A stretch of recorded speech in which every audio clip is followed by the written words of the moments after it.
आपके साथ दीप्ति है। शुरुआत करते हैं ताजा तरीन खबरों के साथ। भोपाल में सरकार का विरोध करना मना है। सरकार की नीतियों के विरोध में लोगों ने घर दुकान पर लगाए काले झंडे। पुलिस नगर निगम ने रात में ही निकाले।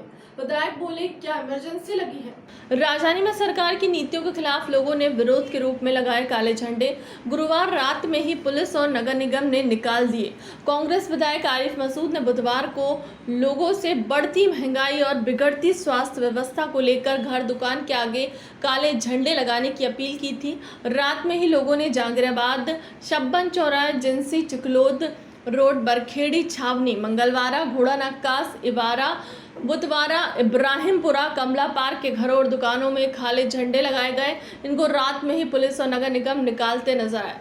इस मामले में विधायक आरिफ मसूद ने कहा कि क्या सरकार का कोई शांतिपूर्वक विरोध नहीं कर सकता? क्या प्रदेश में इमरजेंसी लगा दी गई है या फिर लोगों से उनके संवैधानिक अधिकार को छीन लिया गया है? सरकार को इसका जवाब देना चाहिए। हम सरकार के लोगों की बात को दबाने के कार्य की निंदा करते हैं। भोपाल में एक महिला का अश्लील वीडियो उसके ही पति ने छोटे भाई को भेज दिया। उसे धमकाते हुए कहा, समझौता नहीं किया तो वैसे सोशल मीडिया पर वायरल कर देगा। शिकायत पर कोलार पुलिस ने आईटी एक्ट और धमकी देने समेत कई अन्य धाराओं में एफआईआर की है दर्ज। कोलार में रहने वाली 21 साल की युवती ने बताया, वर्ष 2016 में उसकी शादी ग्वालियर में रहने वाले संजू से कर दी गई थी। उस दौरान वह नाबालिग थी। टीआई कोलार चंद्रभान पटेल ने बताया कि आरोपी खेती किसानी करता था।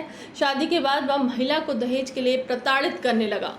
पूर्व मंत्री की गर्लफ्रेंड सुसाइड केस में नया खुलासा। खुदकुशी से 2 दिन पहले सोनिया और सिंगार के बीच कहासुनी हुई थी। पुलिस का दावा, पर्याप्त सबूत होने पर आरोपी बनाया गया, गिरफ्तारी से बच रहे। मध्य प्रदेश के पूर्व वन मंत्री और गंदवानी से विधायक उमंग सिंघार उनकी महिला मित्र सोनिया भारद्वाज के बीच घटना से 2 दिन पहले विवाद हुआ था। पुलिस सूत्रों के अनुसार इसी से गुस्सा होकर सिंघार घर से निकल गए थे। 2 दिन तक उनके बीच बातचीत नहीं हुई। इसी गुस्से का जिक्र सोनिया ने अपने सुसाइड नोट में किया है।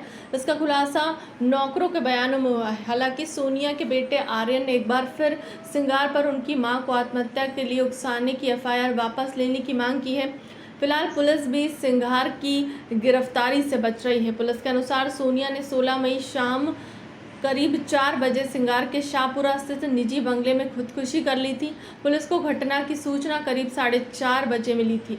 पूछताछ में सामने आया, 2 दिन पहले यानी शुक्रवार को सोनिया और सिंघार के बीच विवाद हुआ था। कहासुनी के बाद सिंघार घर से बाहर चले गए थे। उसके बाद उनके बीच संपर्क नहीं हुआ। कोरोना संकट के बीच भोपाल में एक और मुसीबत हर दिन बढ़ती जा रही है, वो है ब्लैक फंगस।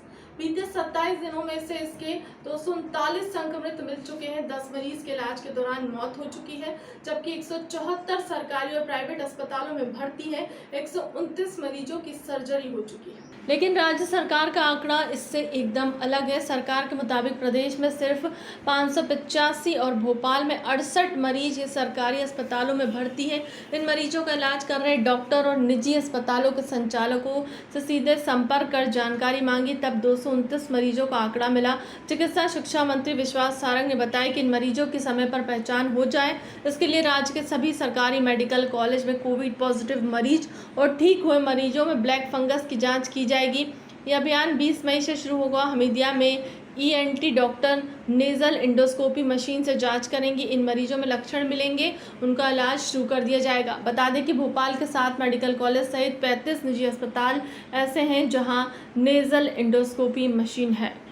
लगातार 38 दिनों से लगे लॉकडाउन ने कोरोना संक्रमण की चेन तोड़ दी है। इसका असर भी अब देखने को मिल रहा है। भोपाल में नए केस अब 600 से कम मिलने लगे हैं। वहीं संक्रमण की दर अब 25.39% से घटकर 10.39% पर आ गई है। सबसे सुखद यह है कि 10 दिन पहले शहर के 110 से ज़्यादा कोविड अस्पतालों के सभी 9069 बेड फुल थे। बेड के लिए मरीज भटक रहे थे।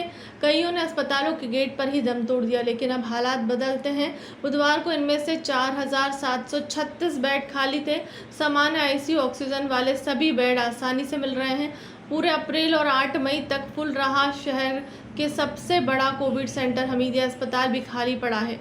यहाँ 680 बेड हैं, इसमें से 553 खाली हैं। ऑक्सीजन सपोर्ट वाले 240 बेड में से सिर्फ 33 पर मरीज हैं। आईसीयू और एचडीयू के 310 बेड में से 182 खाली पड़े हैं। 10 दिन पहले यहाँ 105 मरीज वेंटिलेटर पर थे।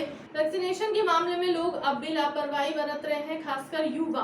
एक और लोग वैक्सीनेशन लगवाने के लिए परेशान होकर दूसरी ओर 18+ कैटेगरी के कई लोग स्लॉट बुकिंग के बाद वैक्सीनेशन लगवाने के लिए वैक्सीनेशन सेंटर पर नहीं पहुंच रहे हैं। 5 मई से अब तक 9 दिन वैक्सीन लगाई गई। इन 9 दिनों में 993 डोज बेकार हो गए, यानी हर दिन औसतन 110 डोज बेकार हो रहे हैं। एक वायल से 10 लोगों को वैक्सीन लगाई जा सकती है। यदि एक डोज भी लगना है तो पूरा वायल खोलना पड़ता है। यदि नर्सिंग स्टाफ ने डोज बिना बुकिंग के किसी अन्य को लगा दिया तो उसे वेरीफाई करना मुश्किल हो जाएगा। बुधवार को भी करीब 188 डोज बेकार हो गए। शहर के 35 और ग्रामीण में 15 सेक्टर बनाकर डोज की संख्या दुगनी कर दी गई, यानी प्रति सेंटर 200 डोज लगाए जाने थे। फिलहाल के लिए अब तक की खबरों में इतना ही। देश दुनिया की तमाम बड़ी खबरों के लिए बने रहे हमारे चैनल के साथ। नमस्कार।